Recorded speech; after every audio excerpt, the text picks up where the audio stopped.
Celtic made it 2 wins from 2 in this season's Scottish Premiership with a big result against Aberdeen at Pittodrie at the weekend. It was an important 3 points even at this early stage in the campaign, but it's clear that there's still work to be done if we're to get up to speed for a Champions League campaign that's beginning in just over a month's time. This is the Celtic Exchange Weekly. This is Tino, and this week I'm joined by Paddy and Marty as we cover all things Celtic. Paddy, plenty to cover at this moment in time, but it's a real plus to go and win at Pittodrie at this early stage, isn't it? It's a great result. I think that we're still in the early stages of this team kind of finding its own strengths. We're really identifying weaknesses that we will, I'm pretty certain that we will address in the coming weeks. But on top of that, you go and you get a fairly comfortable result, in my opinion. I'll come on to obviously where I think that's been the case later on, but I just think that to go up to Pittodrie, second game of the season, we've just lost a centre half and one of our main starters. We've got a new guy kind of coming into the team, and we lose our main centre half at half time, and we didn't look too bothered by it. I thought that's the promising sign for me. Marty, welcome back to the show. Some folk thought you were a bit harsh last week at times. Some thought you weren't harsh enough at different times. Really? So what's your general take on the win at Aberdeen? Great result, poor performance. It's okay to actually say that, guys, sometimes. The haters will be hating you, Marty. Oh, well, bring it on. The Celtic didn't play well at all, and Paddy is right. We didn't, apart from a few moments here and there, it wasn't totally uncomfortable. But if we look at ourselves and not Aberdeen, we can play miles better than that, even with the changes. And the pitch didn't help. I'm sure we'll get on to it, but we can be much better. And there are a couple of players who are really poor. We can definitely be better. We always can. But to Paddy's point, there's a lot of factors at play just now. So there's the fact that we're definitely a team in transition. New manager in the door, just most players just getting used to his methods. Your main man, your centre half, goes off at half time. You've not got the signings you want through the door just yet. You're still dealing with guys like Alistair Johnson being injured. You sign Marco Tilio, he's nowhere to be seen just yet. There's lots at play there. And Pittodrie's a tough old venue. Now you get up there, I wouldn't say a hostile crowd, that's not how I describe the Aberdeen crowd, but certainly a rampant home crowd. It's a tough place to go, whether it's game 2 or game 22, and surely the big plus is just getting the 3 points above all else. Well, yeah, but this is also a point in the season where Paddy's right. We need to identify places to improve because the window's still open. So this is one of the most important times to be critical of the team, because if things are not the way we'd like them to be, we need to make changes to it, and via selling people and bringing people in. So this is a time for, whether it is the second game, yeah, I'm happy with the 3 points, obviously, but we still need to look at the performance. And I don't think it was anything to do with the tactics or anything like that, really. In talking about bedding tactics in for the second game of the season, it was just individual players not playing as well as they can, or as well as they have done. Yeah, and I'm sure to an extent that'll be of concern to Rodgers. But Paddy, overall, it was a competitive game. It was a good game. Aberdeen came at us at times. They were very direct. But did you ever feel that the 3 points were in jeopardy? Really? I didn't, and this is probably where I think you're right in what you're saying, Marty, there about the tactics. I think that it was a bit, it came off yesterday. I think with the way that we defended, the way that we tried to approach the game. Aberdeen come at you 2 ways. I think that they're, with them being at home yesterday, I think that the big attitude for them was to go and try and get in our faces. And they've done that. What Celtic were clever at is reading it, and reading it from the get-go. A lot of the time we were trying to play the ball in behind.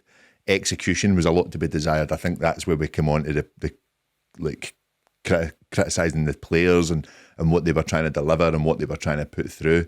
But that ball in behind yesterday was definitely something that they've been working on in training. And another thing, even just in the defensive side of things, Aberdeen are a team that really like to bombard the six-yard box when it comes to corners. And I don't know if any of you kind of clocked Joe Hart yesterday. Every time a ball went in, he was almost preempting the fact that he knew where it was going each time, and he was getting his hand to everything yesterday. And I just think it's clever like tactics, clever game management, and just the understanding of what you could come up against. And I thought we managed it pretty well, which made me feel that there wasn't much of a threat coming up against us. But definitely going forward, there's a lot more that could have clicked a bit better. Yeah, I definitely did pick up on the Joe Hart stuff. I spoke to Joe Clark, when we were doing the post-match, and we covered that. And I think you're right, he made some vital interceptions, if you like, and palmed it away at different times. That said, and I'm not one who's hypercritical of Joe Hart at this moment in time, I actually thought he could have come out and claimed a lot. He's 6 foot, whatever, and then he's got 2 big arms that he can put right above his head, which makes him, I don't know, 9 or 10 feet. Could he not maybe be a wee bit more commanding? Because once you pull it out the sky, you can then just slow everything down, empty your box and kick on from there. True. I think you look at the kind of the pace of the delivery in that though, and I think that he's been playing for how many years now? It's never been he's never always done that with any team he's played, especially around the 6-yard box. He's always been someone that's just tried to clear it. And I think that you just stick to what you know, stick to what you're comfortable with, because he never put any of those balls back out into danger. And I just think that was just clever from Rodgers yesterday. You can definitely see he's been watching what Aberdeen have been doing in pre-season, watching what they're going to be coming up against, and as much as, yes, there's definitely things to get sorted, the tactics were right yesterday, and that's why it seemed so comfortable.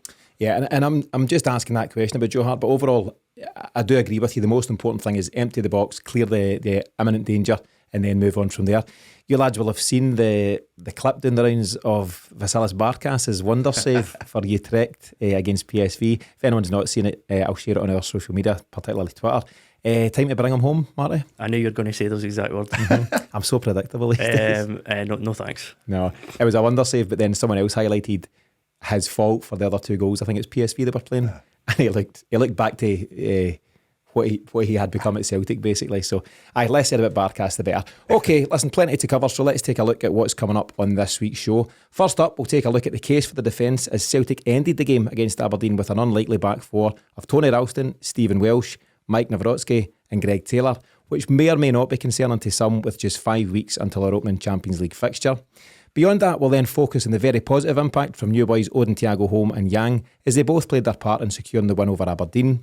Then it's time for this week's Path to Paradise, as the lads try to identify the career path of a well-known ex-Celt.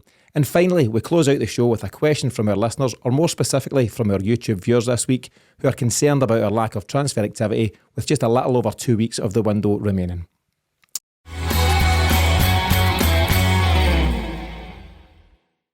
Okay, let's get started by taking a closer look at Celtic's defence at this moment in time, which has been a bit topsy-turvy so far, with the notable absence of Alistair Johnson and at times Cameron Carter-Vickers. Paddy, in our 2 competitive games so far, we've already used 6 defenders and conceded 3 goals. Do you have any concerns about who we're looking at the moment? Yeah, I do. I think that we are obviously we've just lost a great defender in Carl Starfelt. I know we've brought Nawrocki in there to try and accommodate for that. I'm just hopeful we see 2 of the centre-half targets, at least one of them, come through the door this week. I have to say, fair play to Stephen Welsh yesterday. I thought he handled himself pretty well. It's a very difficult fixture to come into, but he didn't look out of shape at all, didn't look out of place. So a big well done to him. He's more of that kind of defender. He's not going to be bad in and around the box when balls are getting played in over the top, but I just don't see the ball playing side from him. But having said that, very difficult game to come into, and I thought he read it pretty well, got up to speed pretty quickly. Fullback's concerning me, big time. I take nothing away from Alson. I actually don't think I thought he'd done okay yesterday, but okay, is it good enough for a Champions League starting 11? And I think that with Alistair Johnson, we hope that he's going to keep going the way he's going, because I definitely think that is your number 1 right back. But I was reading today that they're actually considering looking at bolstering that position as well. The big one is obviously at the moment is left back. I just don't think it's suited to Greg Taylor at all, which hurts me to say, but I would say last season I would have thought we should still be looking at that position anyway. Yeah, so let's take care of each of these guys one at a time, because there's quite a lot to cover across each of the individual positions. I'm with you, Paddy, on Greg Taylor. I think it's early days, I know that, so it's not panic stations, but I think he looks like he's a player out of sorts. I thought he was really poor at Aberdeen. I thought really poor. I thought he got bullied by a 21-year-old winger, was it Morris, who looks like a decent player, but it looked like the roles were reversed. He was the experienced international and Taylor was a kid, and that's, he's only 21, this boy. I thought he struggled defensively. I thought he struggled offensively. I don't think he brought much to the party. The one really positive thing he done, and credit where it's due, is he did find himself in a high inverted role, which led to Celtic's 3rd goal. It was he who put it out to Yang, who then got it across to O'Reilly. But generally speaking, Marty, I think he's out of sorts, and my amateur assessment of the situation is that he spent 2 years getting fully up to speed in the Ange system, fully immersed himself in it, and he was great. You know, a lot of people had him for player of the season, and you know, there's merit in that. But he's now reverting back to a more traditional fullback, and I think he's struggling. Yeah, it's one of his worst ever performances for Celtic. You're going back to the Lennon season, the last one. He was, and it's not all to do with the most concerning thing is it's not all to do with the system. There was just simple things he couldn't do. He was really, really slow to react on the ball. Whenever he got the ball last season, he would be looking to pop it into midfield, or if he was in midfield, looking to take it in then quickly. He got the ball, put his head up, looked, and that winger was straight at his feet every single time, and that means that he couldn't get the ball up the wing, and they were pressing high, so there wasn't that position in midfield for him to pass into. But it suddenly became the number one thing we need as a new left back.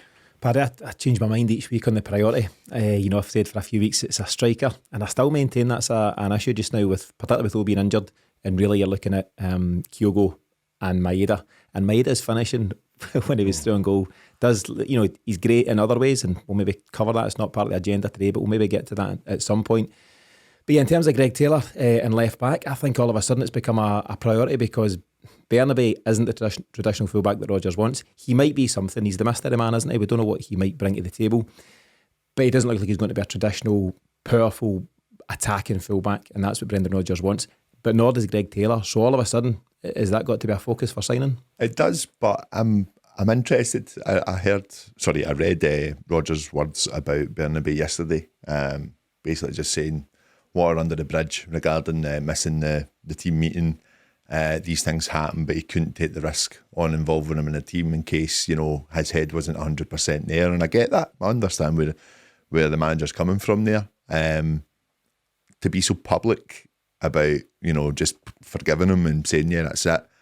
I've not really heard a lot of managers do that. And it makes me think, does he have a plan for him? Is this guy going to be, you know, is he going to be given the task leading up to the end of this month?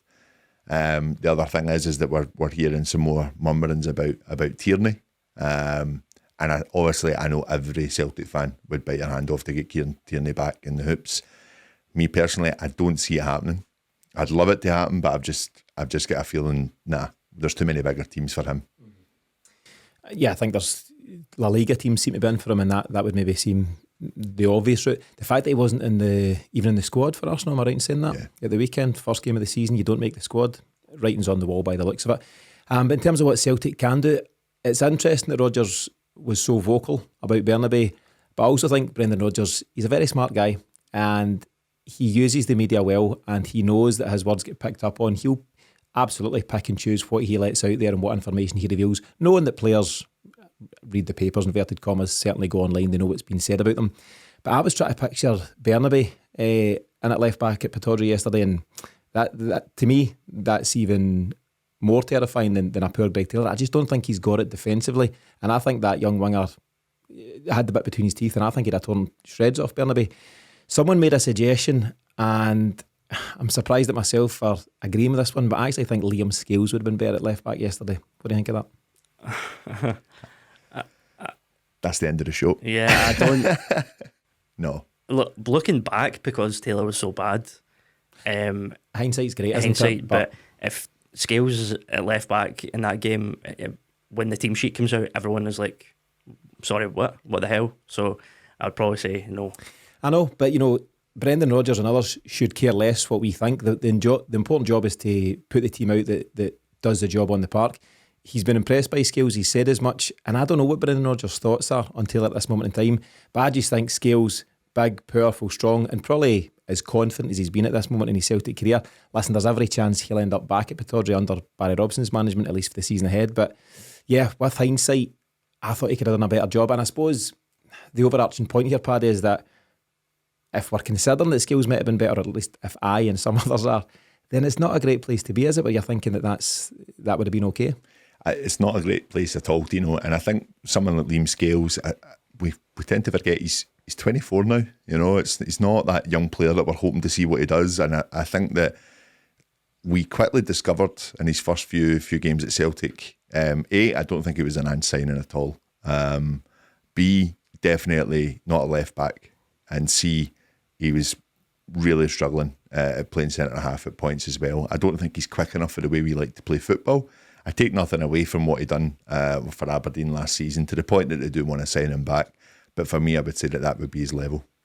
You might be right, but again, it just shows the concern about the full-back areas, particularly left-back at this moment in time. You mentioned Stephen Welsh, and rightfully so, Paddy. All Stephen Welsh can do is what he done yesterday. You come in at half-time, there's a job to be done, a game in the balance, and I thought he barely put a foot wrong, Marty. Yeah, fair play to him. He done exactly what was asked of him.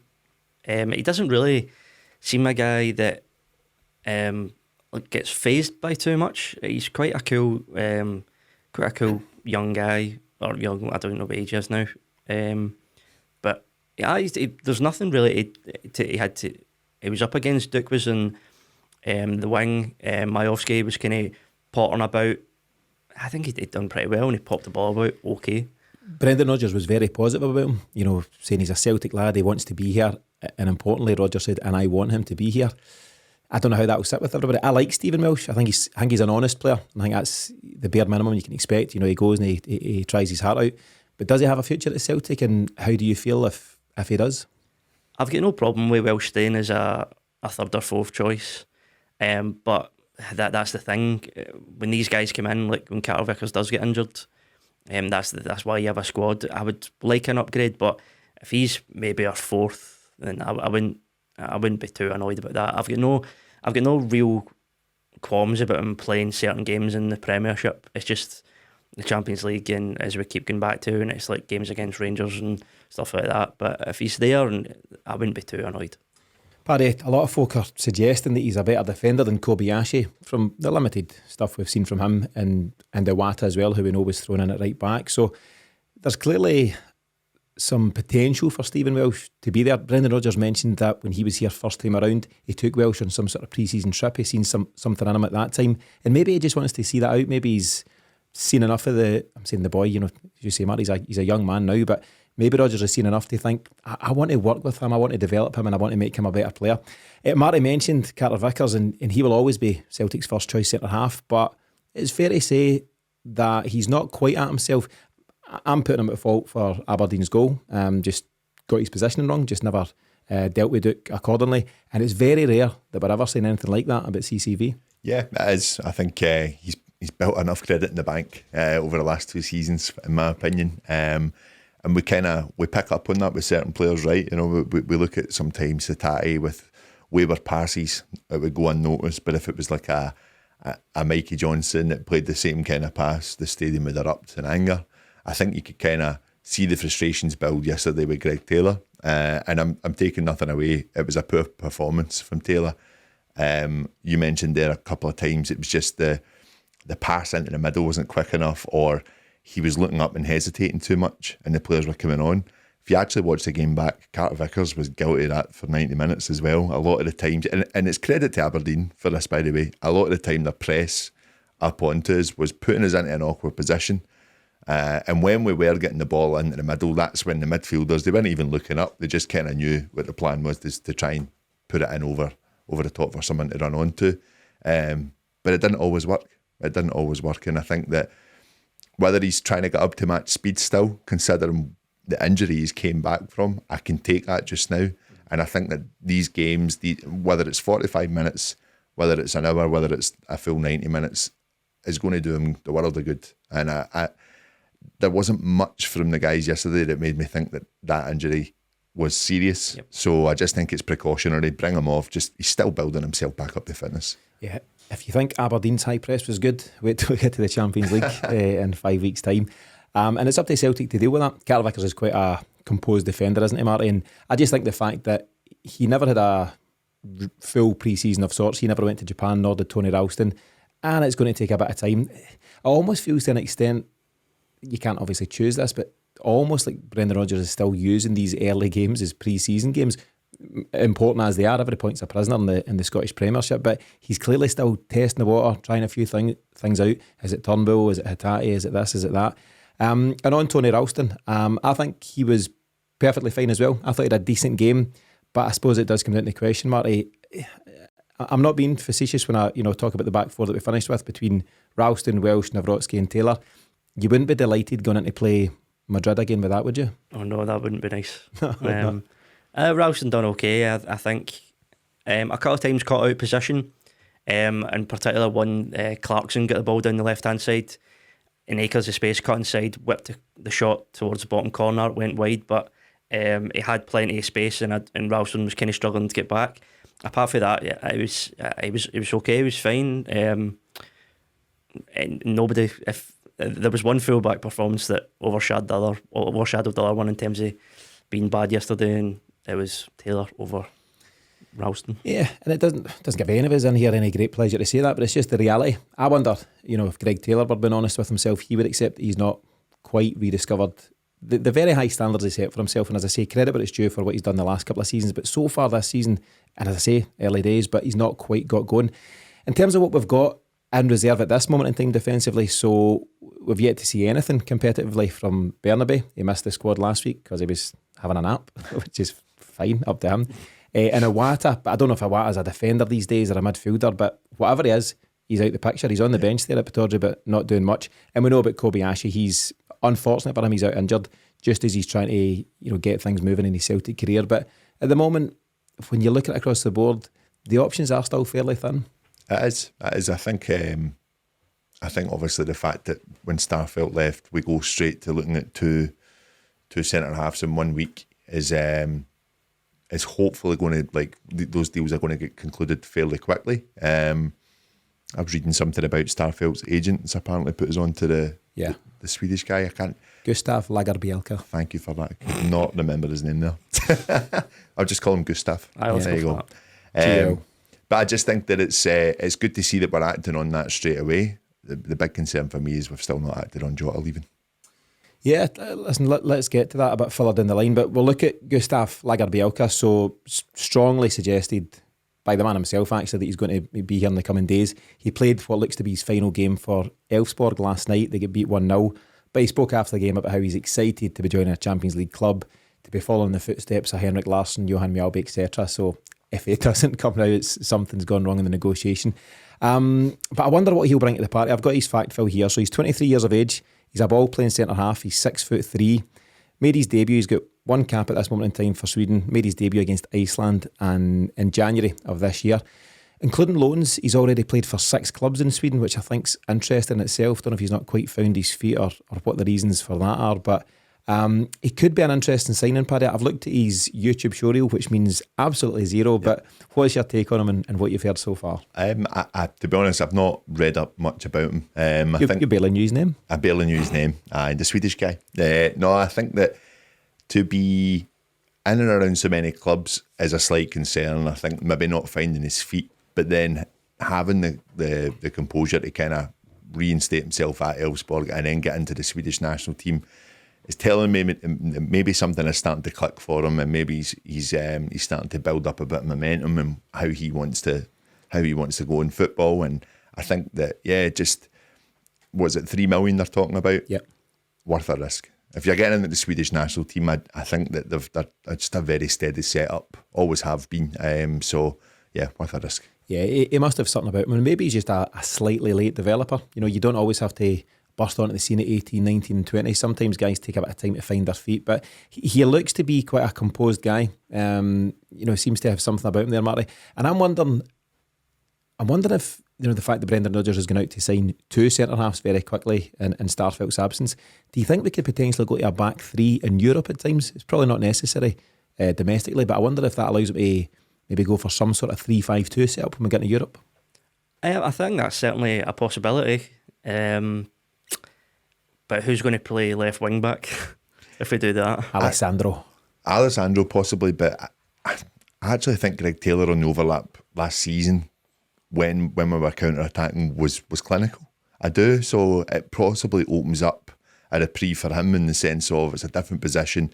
It's more it's not the identical, but it's not far off what he played last season. I think that would possibly help him. Some of his link-up play was brilliant last year, but he's not at that level this season so far. I think if we were to go down that road, we need to kind of invest in it, and because if you're playing 2 wing backs, that means one of Maeda and Abada is out the team, and if you're playing Maeda and Kyogo up front in a 2, and we're packed in midfield, I'm not totally against that, but I would, if you're doing that though, then you need to sign a wing back and you need to sign another striker.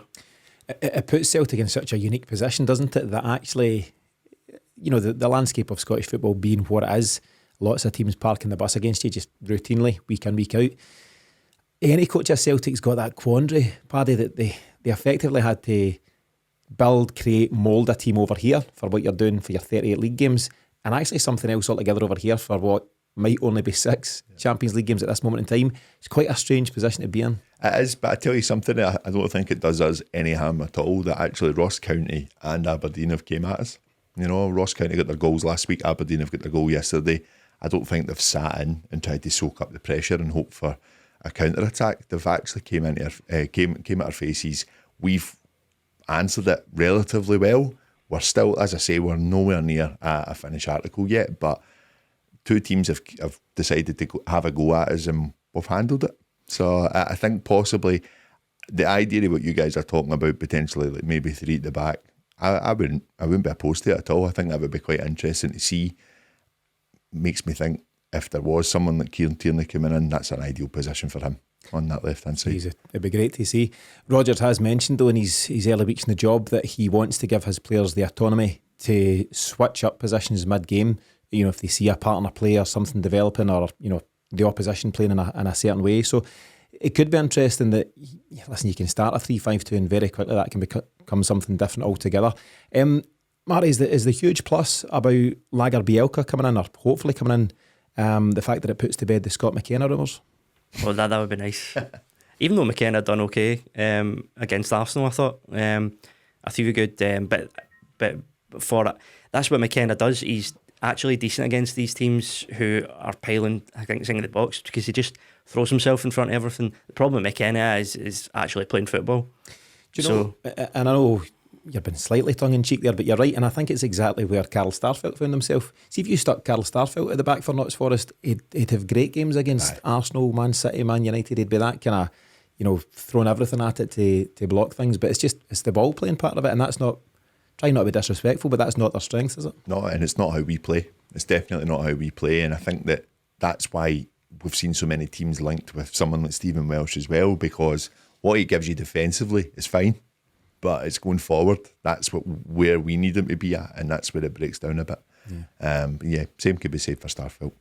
But I think it's fair to say, just overall, just assessing where we're at just now defensively, and, you know, as we say, there's hopefully additions to come in.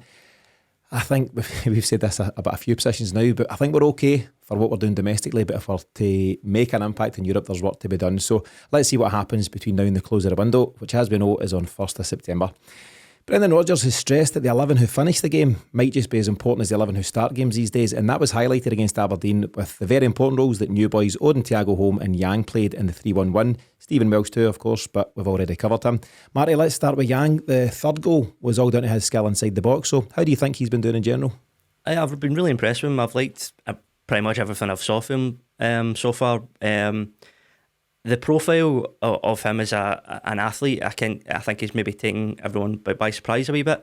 I don't know. I just envisioned him being some kind of little tricky winger, but he's quite broad, quite strong, quite fast, and he just runs at people. And I've been wanting someone like that as a winger for a while now, kind of like Maeda, but Maeda doesn't have the end product. But in terms of causing mayhem by just running at people, we haven't had enough players that have done it in recent years, even when Ange was doing well, and even when Rodgers was there as well.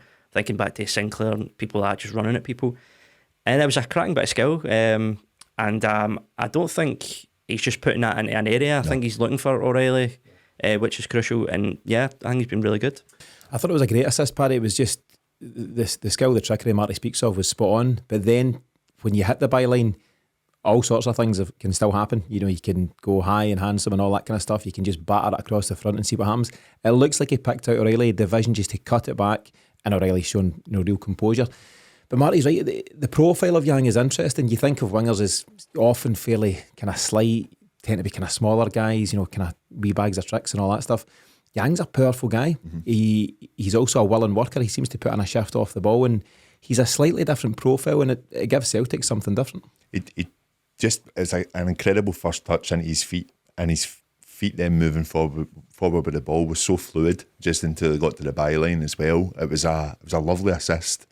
I think one of the things we talk about, especially with what you're meaning, like a little tricky wingers, they might have a low centre of gravity, all the balance in the world, but sometimes it just looks very rigid, and the ball maybe bounces up off someone and they get the break of it. Like a batter. Like a batter to an extent, aye.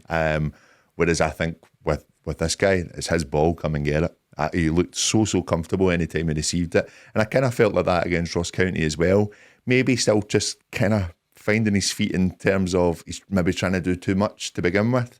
That's only natural coming into such a big club, a big environment that he has. But he's done himself some favours there yesterday, big time. Yeah, another question, Paddy, and something I know you're keen to address. He's been impressive. He looks good. He could be a real find for Celtic.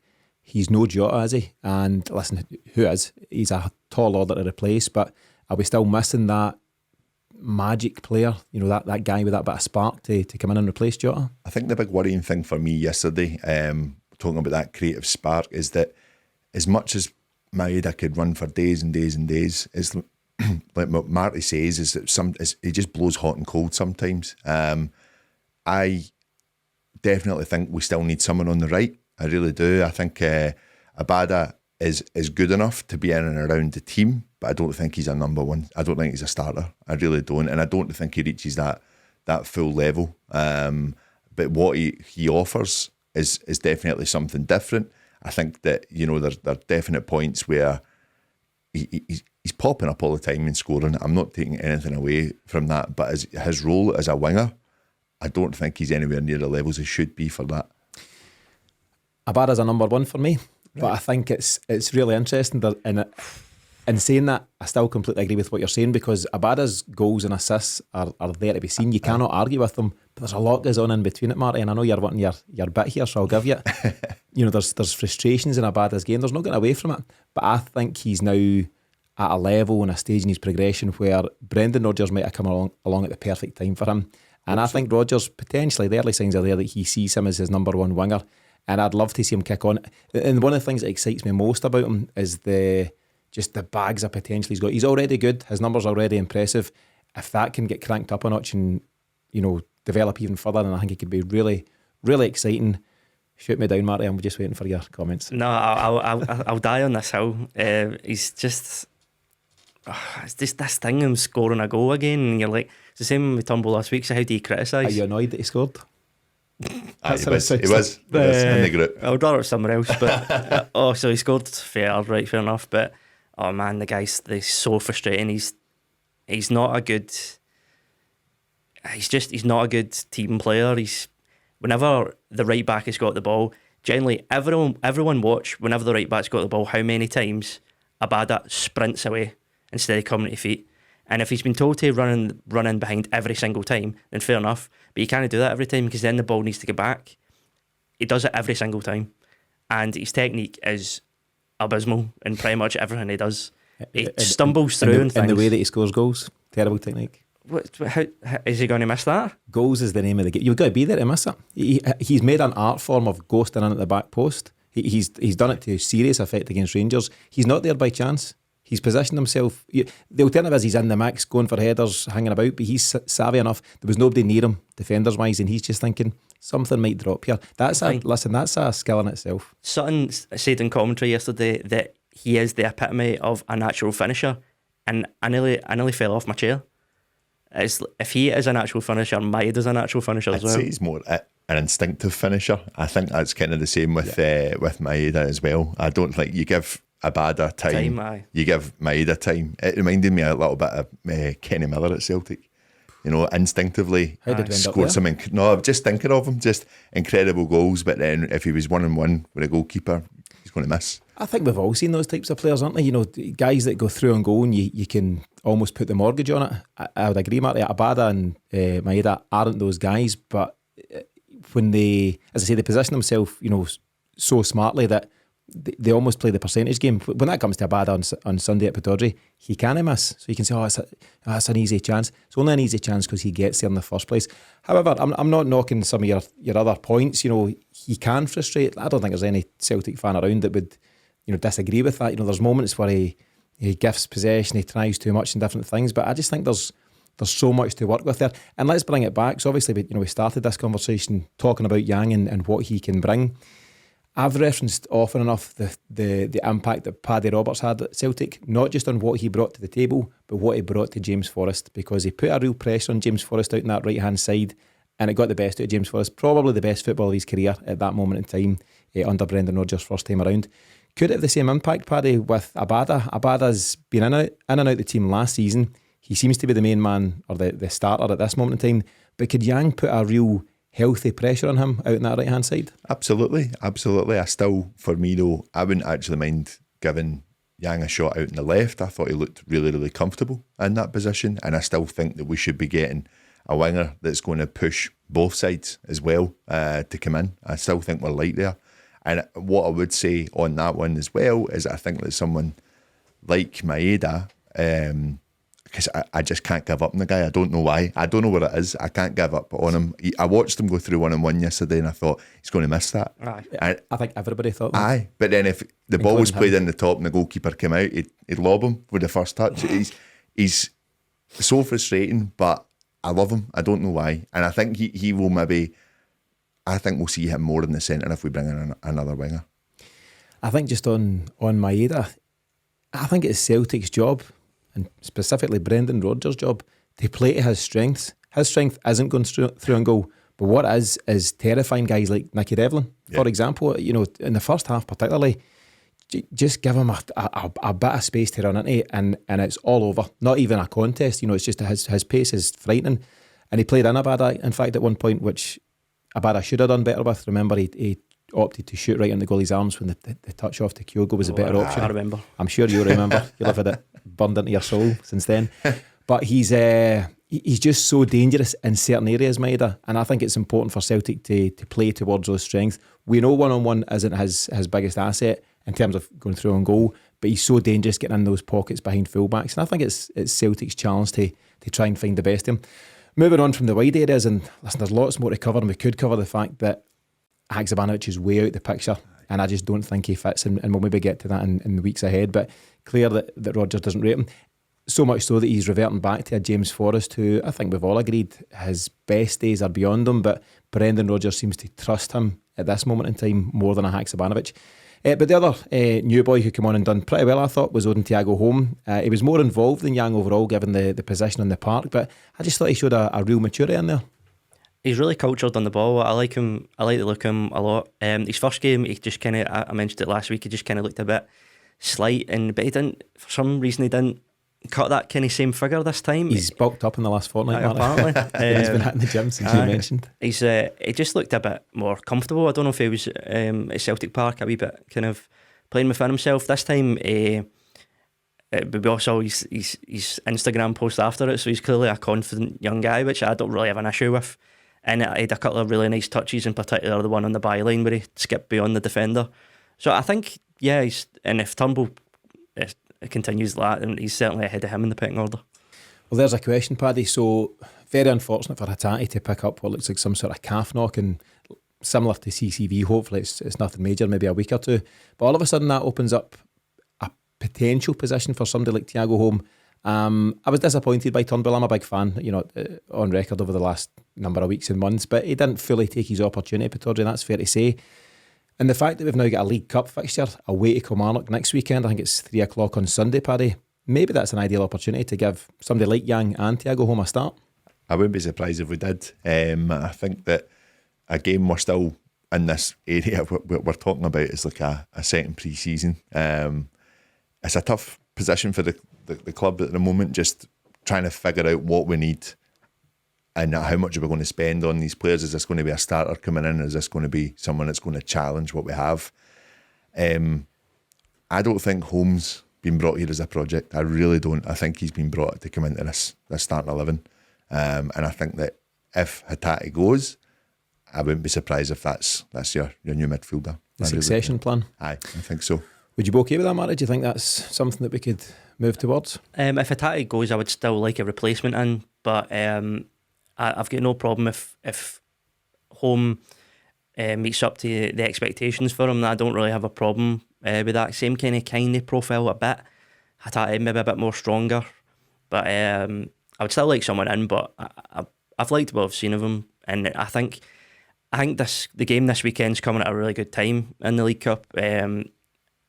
We are never going to get these guys progressing unless they play games, and this is the game away to Kilmarnock, first League Cup game. Obviously we need to win it if we want to win a treble, but you need to give these guys some game time. And I don't think I wouldn't have played Carter-Vickers anyway this weekend, just because he is still getting back to and on that park, and because of the nature of his injury that he had, I wouldn't have played him anyway. So I would like some changes, more than Ange would have done, put it that way. Yeah, I think it's a good fixture at a good time, Paddy, because we are in transition, and as much as we as fans will voice a variety of opinions, Brendan Rodgers is still trying to work out who he can bank on. The new signings is interesting because you talk about the fact that you might get 1 and 2 right, or maybe slightly better under Ange, but it's always hard to predict just how a kid from Norway is going to do when he gets to Glasgow, or 2 lads coming from South Korea, for example. And it's kind of so far so mixed, isn't it? So Thiago, Holm and Yang we've mentioned there. We've seen nothing of Kwon, and I don't know what that says for him so far. He's kind of competing with Callum McGregor, and that's no easy task. Nawrocki, fine, he's come in, hit the ground running, and obviously it's disappointing that we've not seen anything of Marco Tilio so far. So it's, as I say, so far so no bad in terms of the signings, isn't it? It is. I think we are still crying out for a few positions just to be a bit more solid. Get into the international break, just to get them in as soon as possible and give them a bit of time to get used to the rest of the team, and just be ready to kick on from September is crucial. I don't want us to have to wait to fill positions in January. I don't want to have to do that. We were very nervous about having to do that under Ange in the first season. Don't get me wrong, I think he had a much bigger build. But I just think that we should know by, well, now, in my opinion, what we need. And I think this is a very, very crucial 2.5, 3 weeks coming up. I totally agree. And listen, let's hold that chat for now, so we'll catch that in the final section through the listener's question. But there's definitely some question marks over current guys, let alone what comes in at Celtic. Who might still exit? Because we mentioned Hatate, there's always that niggling concern that he might go. I share the kind of that feeling. I hope that he's here for the foreseeable, but you just never know. But there's other guys like Iwata, Haksabanovic I mentioned, in Burnaby, who have got a total of 0 competitive minutes so far under Rodgers. And I know we're just 2 games in, but is there a future there? But listen, with any signing there's an element of risk, so pleased with what we've seen so far from Thiago, Holm and Yang, and we'll need to wait and see about some of the others.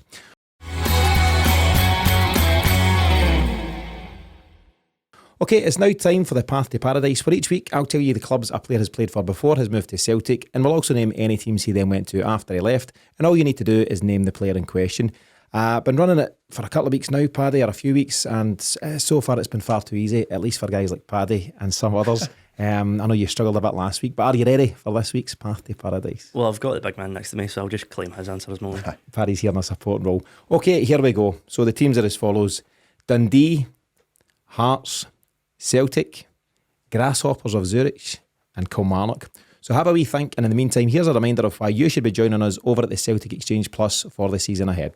While the guys are trying to figure that one out, I want to remind you that now's the time to go all in on the new season by signing up for all of the additional content we provide listeners over on the Celtic Exchange Plus. At the Celtic Exchange Plus, you can enjoy extra episodes from us throughout the week, with pre- and post-match podcasts for every Celtic game, as well as bonus episodes with ex-players, coaches, journalists and much more.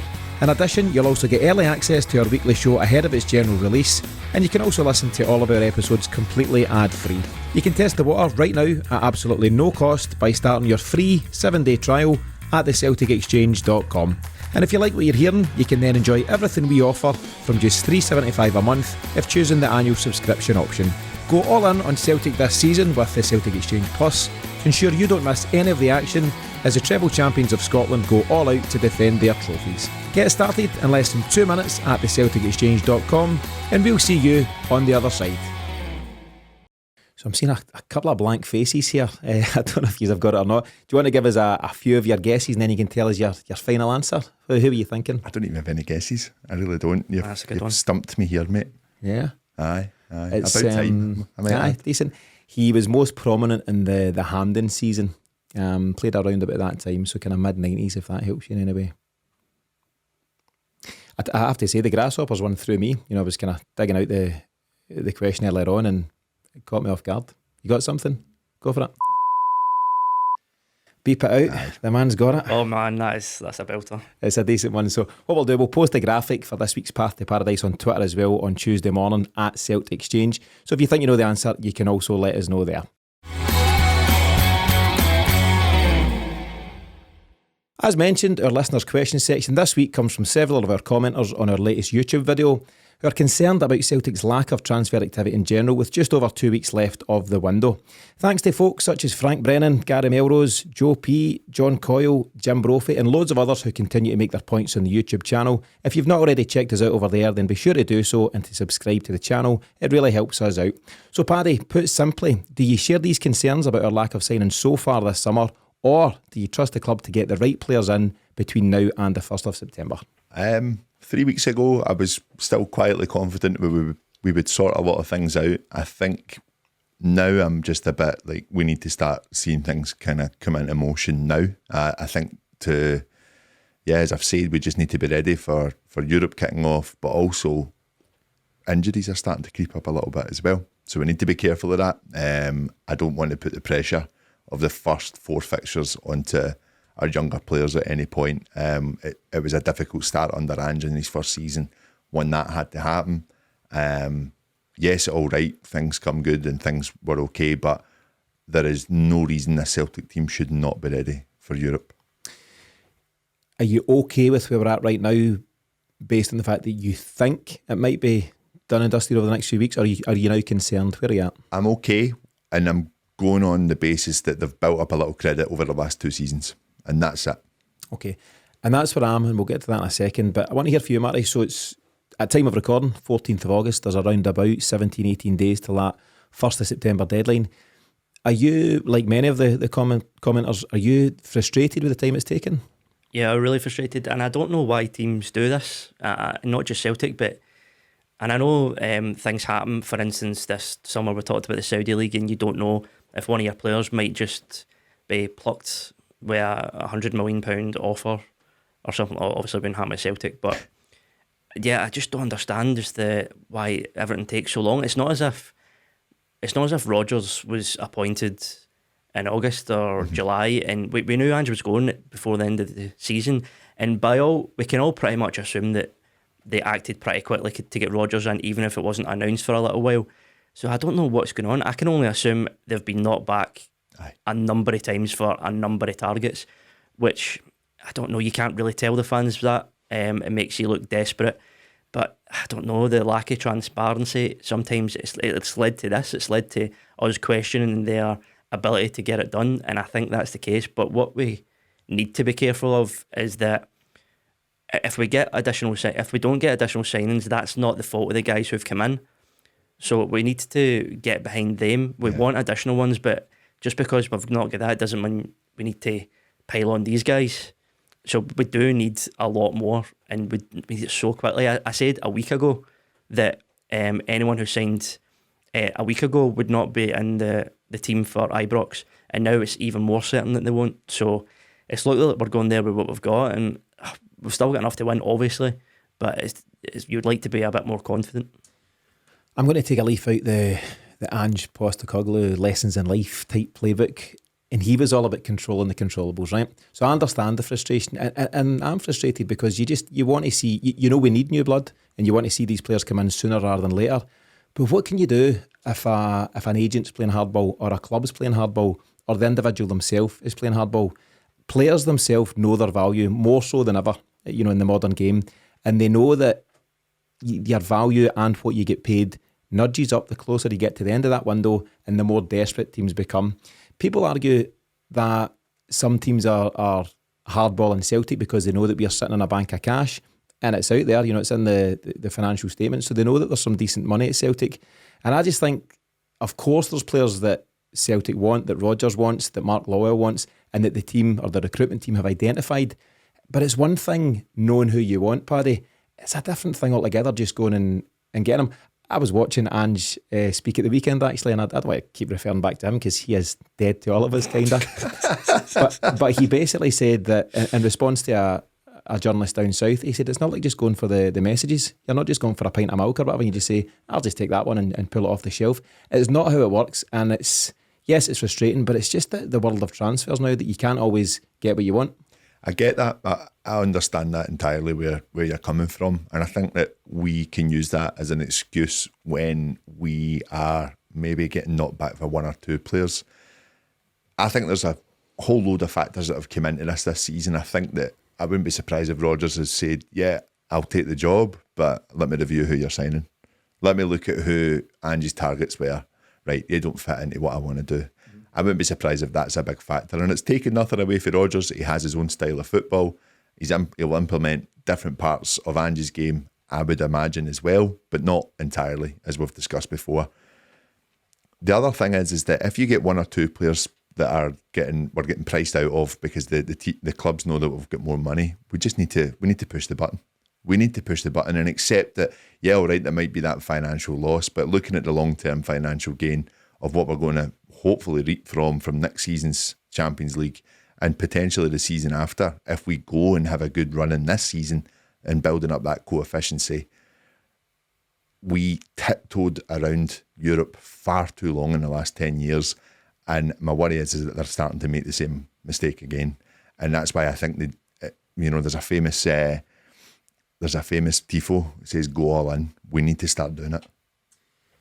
And I've got a follow-up question then. Do you suspect that Celtic are lowballing with some of their offers? Do you think that's the mentality of Celtic at this moment in time? I wouldn't say it's entirely lowballing. I just think that the market of player that we're in for, considering now we've identified where we needed to work on in Europe last season, and now we've lost someone like Jota, and now we've lost a good player in Carl Starfelt, Aramoya included in it as well as an international player.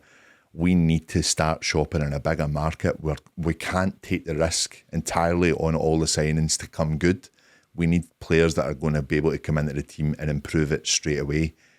With that, there's 4 or 5 different other clubs looking at that player. Yeah. And that, I've said that before, but with obviously the announcement of Jota leaving and the money we've made from that, the money that Rodgers has been promised, and albeit, that is out in the media, it might not be entirely accurate, but I don't think it'll be far off. Teams will know, but Celtic just need to suck it up and actually say, do you know what? This is what's going to progress us forward. We're going to make money off player sales down the line. Yeah, if you buy right, that's never a concern. I do think, though, there's definitely the factor that Paddy says there, Marty, about you're just shopping in a different market, so it might be easier. And Celtic, it's not like we've been shopping in the bargain basement in the last couple of years. We've picked up guys with an element of pedigree, whether it was, Juranovic, Jota obviously being around a big club like Benfica, Carter-Vickers at Spurs, guys that had a bit of profile but hadn't quite made a name for themselves, I suppose is the best way to put it. Now we're looking for guys who have made a bit of a name for themselves, who are more recognisable to us, the regular fans, rather than maybe somebody a bit more obscure. And with that comes serious competition, and that can make it a real challenge. I'm going to ask you a straightforward question. I'll ask you both, but do you think Peter Lawwell has any influence on signings at all? You'll see this time after time online, Lawwell's back and look what happens. Do you buy any of that at all? I don't think I do, no. Thank goodness for that. I was going to bar you off the show, Marty. I thought you'd fall into that trap. Nah, I don't. I think it's, do you know what? I think it's wee guy behaviour to think that's what's happening, if I'm being honest with you. Lawwell's back, look what's happening.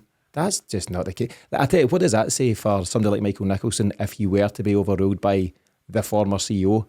I'll just tell you straight, that is not happening at Celtic right now. There's frustrations, of course there is. We'd like to get guys in sooner, but it's nothing to do with Peter Lawwell. I get the frustrations, though. I do get the frustrations, and I tend to agree with you guys on this, but it's not out of the ordinary to think that Michael Nicholson, a guy that wasn't, it wasn't meant to be his job as CEO, it was Don Mackay, and he's come in and stepped in and replaced it. Done a great job, taking nothing away from that.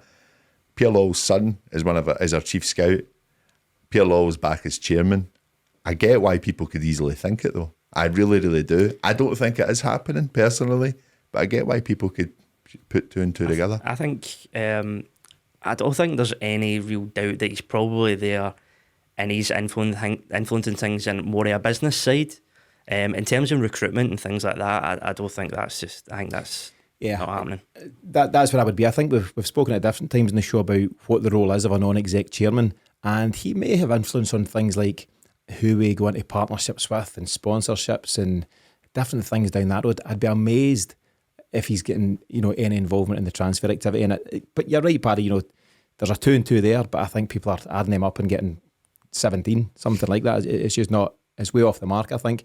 And I'm sure him and Mark sit down at Sunday dinner at the Lawwell house or wherever they go for their Sunday dinner and chat about things. But Mark Lawwell himself will want to prove that he's not just Peter Lawwell's son. He is Mark Lawwell. He is now the guy that heads up recruitment, and he won't want any other influence.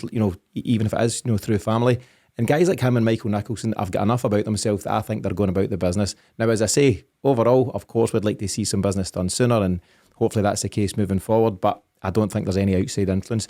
Do you think Michael Nicholson's going to be like the mum role in this when Mark Lawwell comes to him like, can we sign this guy? You need to ask your dad. Aye. Ask your dad. Go and see your dad. We'll see. The last point on this in terms of the transfer activity is that I think it's very pertinent not to forget the last day of the window, Ange's first window, where we brought in Giacomakis, Cameron Carter-Vickers and Jota.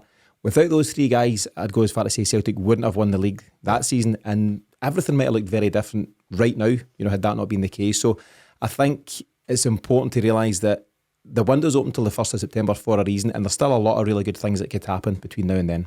But we're in such a different position financially and in stability towards that. We were kind of not a shambles, but the upheaval in the squad with so many ins and outs was just kind of unprecedented in how long we've been watching Celtic over the past 20 years. And it's not the same. We've got money, we've got players. Our captain, our best players signed a new contract. Jota's left, right, fine, but we've got 20 odd million for him. So it's not like, oh God, woe's me. Just we've not took advantage, being in a better position. If we get people in, obviously, if it's the last day, right, okay, we'll deal with it. But is there not an element of desperation in that as well? I don't know. I mean, you shit all over my point, to be honest with you. What I was trying to say is that the last day of the window, you can still get really key, important players at that stage. Every club, you see it across the board, and maybe more so in the January window as well. Sometimes it's that kind of mid-season situation where teams are desperate to avoid relegation or have a real push at something. But I just think it's the nature of the beast. Sometimes you do need to wait to that very last day because of factors out with your control. Celtic could have 500 million. Doesn't mean everyone's going to play ball and just come running to Celtic Park. And I think sometimes Celtic and other clubs, I suppose, just have to be patient. And I would far rather we sign the right guys on the last day than 3 or 4 guys this week. That's right, aye.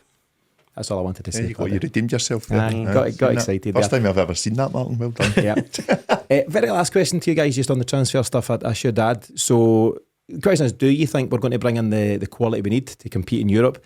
And if so, what areas? For me, it's left back, as we spoke about. It is a winger. Yang's been good, but I think we need somebody else. And it's a striker for me. I think we're very, very light there. So just quickly, who would you lads prioritise? Left back, left mid, striker, centre mid. 4. Any more? Any goalie? Throw him in the mix. Well, goalie, aye, geez, oh. Yeah. What about you, Paddy? Goalie. I think I've got a feeling we'll be all right left back. Oh. I think winger and that contradicts what you said earlier on. Well, I'm hopeful. I'm very, very hopeful for something for Bernabeu this season. That's a lot to ask, but I think we might be okay there. Definitely domestically, and if it was to change it up tactically, you guys have sold me on this 3-5-2 thing. But I think Bernabeu has something to offer. I really do. I don't think we spend that amount of money on him for like a young age. I think we've taken a risk, yes, but I still think there must be a bit of scouting in that. I think there is a player there. I think Tierney will sign. Do you? Yeah.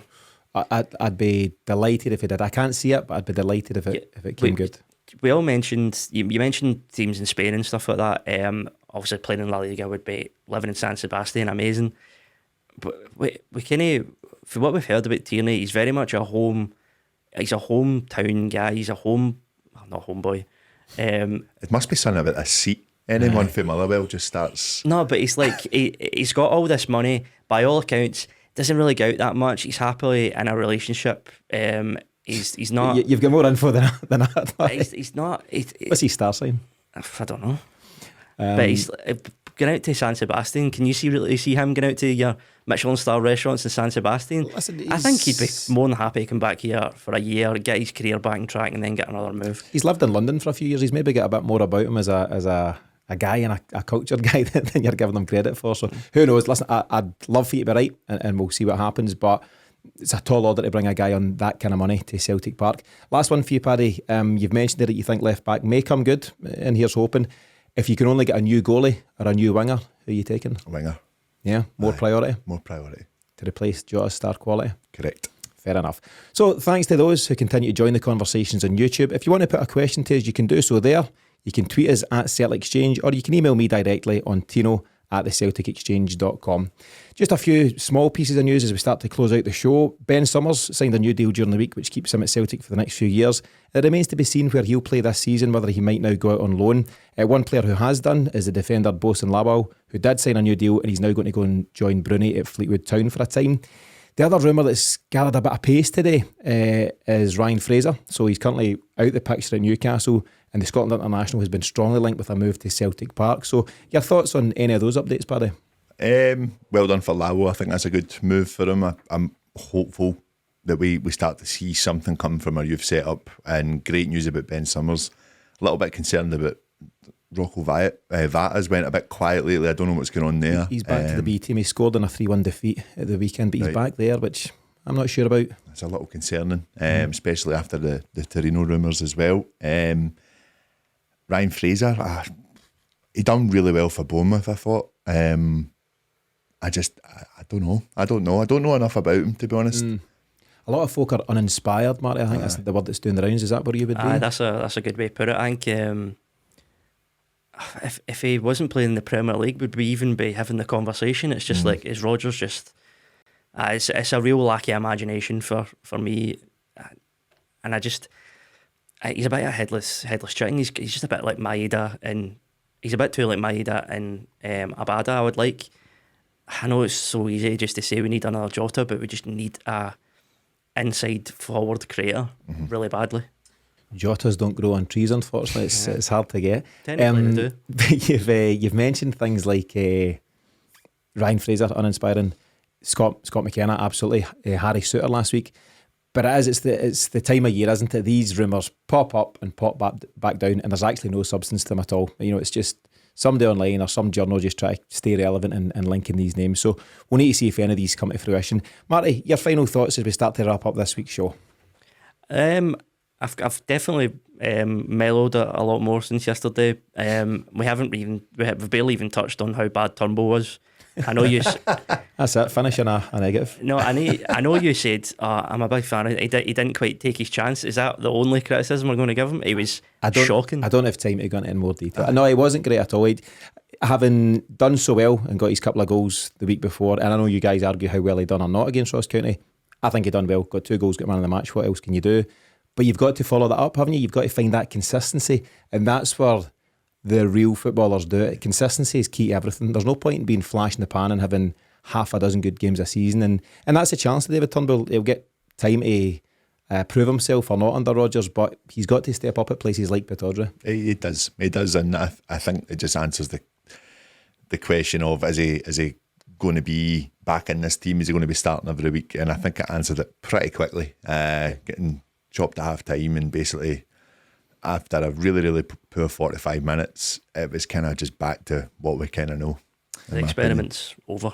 I hope so. Yeah, there's a lad, John McElhinney, that we know pretty well, and John made that comment on Twitter after the game. At least now we can bin the Turnbull experiment. It's very harsh, isn't it? But he's not alone in that thinking. I've got 2 guys in front of me who seem to be of that thinking. But there's a bit of work for Turnbull to be doing if he's going to prove himself. Yeah. Paddy, your own final thoughts for the week? I think it'll be a very interesting week. I think the fact that it is a League Cup game coming up this weekend, we should tinker about with the starting 11 a little bit. I wouldn't be surprised if we get some players in and get them into the starting lineup too. The players need to start coming now. They really do. I think for me, four decent players away from a very strong team. And that's a lot of players in this market. Fingers crossed, but with a bit of luck, Peter Lawwell will make some big signings over the next few days.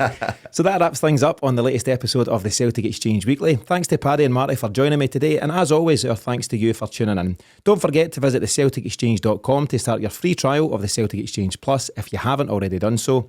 And once you have, you can then listen in again on Friday as we bring you the pre-match show for our League Cup fixture against Kilmarnock. But in the meantime, thanks for listening, and we'll be back again with the Celtic Exchange Weekly, this time next week.